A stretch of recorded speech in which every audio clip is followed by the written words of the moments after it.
Hey guys, welcome back to the channel. In today's video, we are talking Counterside because it does have a global version finally coming. That took forever, but I want to talk a bit about what's happening in the global version, the closed beta, what I think of the game in general, my experiences on the Southeast Asia version, why I quit the Southeast Asia version, and what I'm going to be doing with global. So a bit to cover in this one, but the game. We'll kick it off with what we see for the launch. So this game was published. It was first released in Korea with Nexon Publishing. Then it came to Southeast Asia with ZlongGames. That was the English version. And now, from what I've been reading on Discord and stuff, I've jumped in, had to have a look, tried to have a bit of a look. Down the bottom here, people are saying that because it's only Studio B-side listed here, that maybe they'll be publishing themselves, which I'm hoping they will.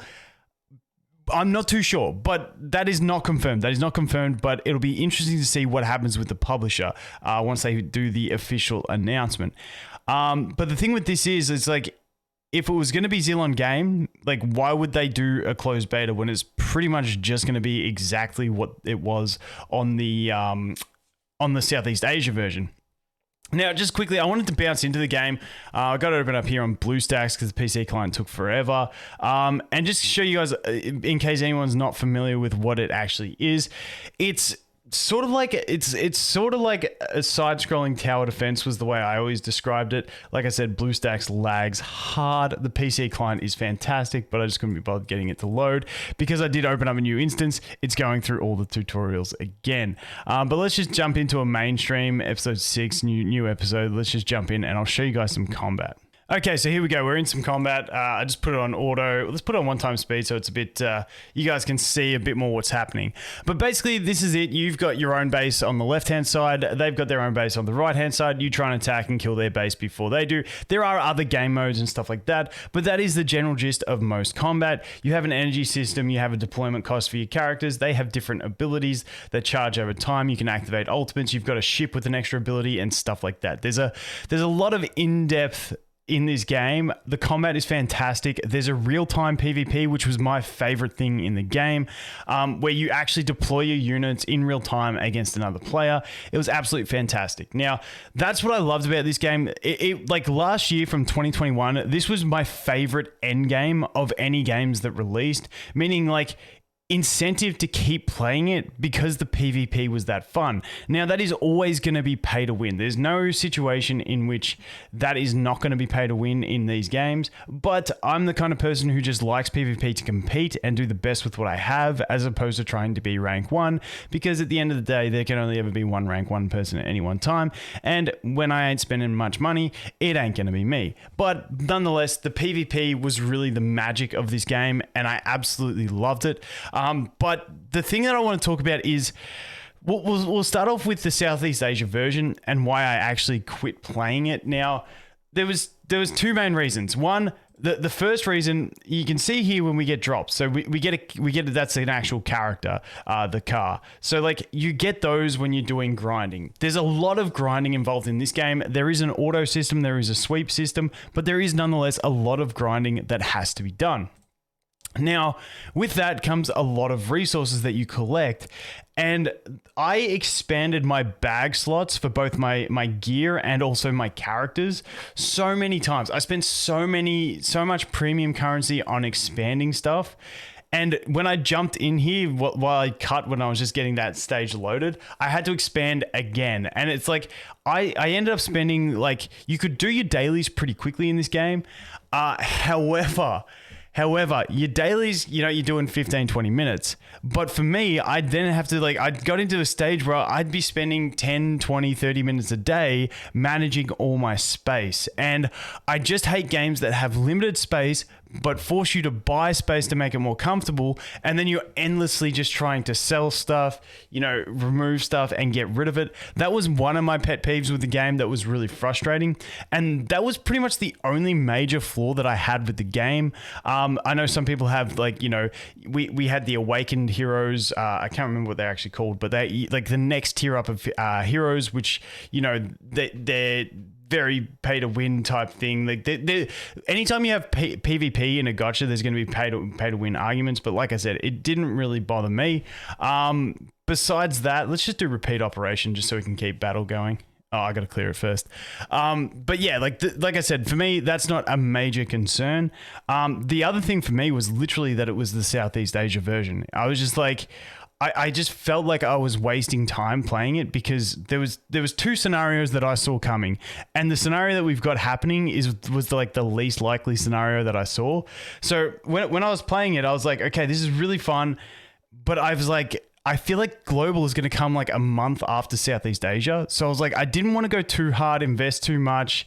And I was just like, I was holding back essentially in playing the game because I was waiting for global because I knew as soon as global came out, I would play global and anything I did on Southeast Asia would be a waste.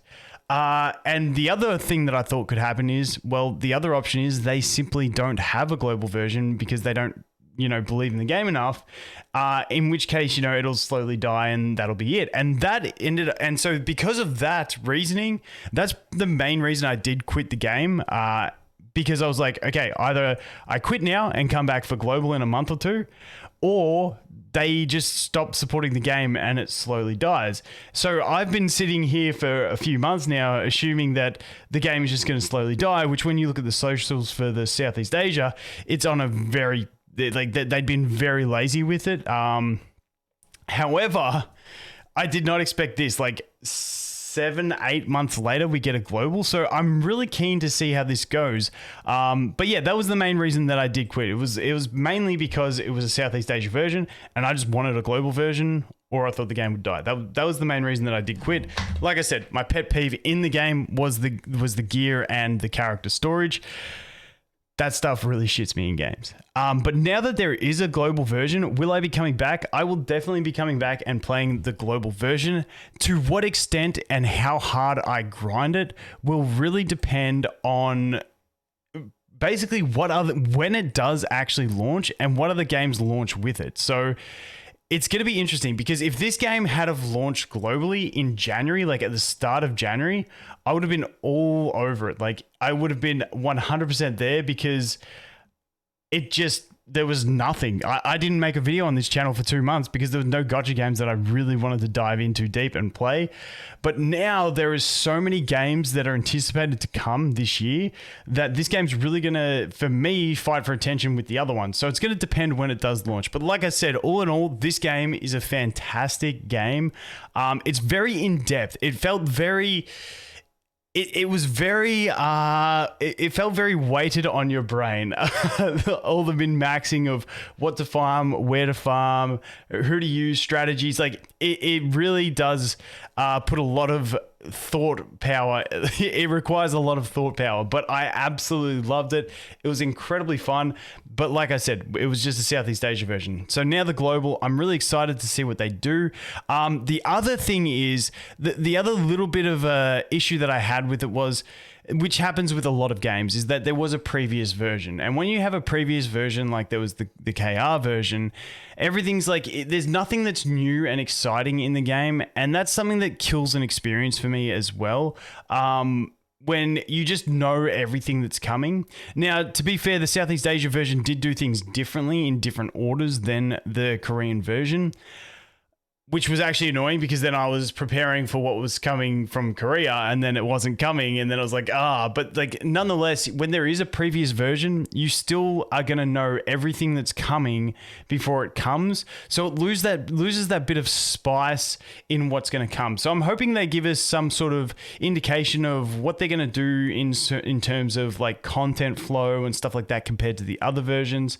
But like I said, that is always just something for me with a lot of these foreign games that does sort of ruin the experience a little bit, just because that you know there's nothing that's going to surprise you or excite you because it's all happened before and you're just waiting for it in time. But nonetheless, the PvP aspect, the competing aspect, the general fun of the game, the amazing designs of the characters, everything like that definitely got me excited. So We'll be jumping into global. To what extent? If there's nothing that I really want to play at the time this launches, I will go all in, and that'll be pretty much all I cover on the channel. However, if a bunch of the other games that I am looking at do launch at the same time, my attention will be very much split between them and this one. So we'll see how timing flows. There is no official date for the CBT yet either. We'll have to see when that launches. They just say basically keep an eye out on their socials. So we'll update you guys when they do have the CBT coming. But like I said, if you do want to play the English version, you can just download the APK for the SEA version and play that right now, and away you go. I'll jump into the closed beta if I get in and take a look at it to see if there's anything massively different, but I can't see it being anything crazy different from the Southeast Asia version, and then we're pretty much just waiting for the actual game to launch. But anyway, I think that just about covers it. Let me know if you guys are still playing from the Southeast Asia version days, or whether you also quit, whether you will be playing come global. Like I said, it was a great game. Like, if this global version had have launched when it launched SEA, I feel like the game would have done incredibly well. But I think a lot of people were in the same boat as me. You're playing like a version that's going to be obsolete. And then that leaves for the people still playing on the Southeast Asia version. I feel like this becomes fairly obsolete, but I don't know.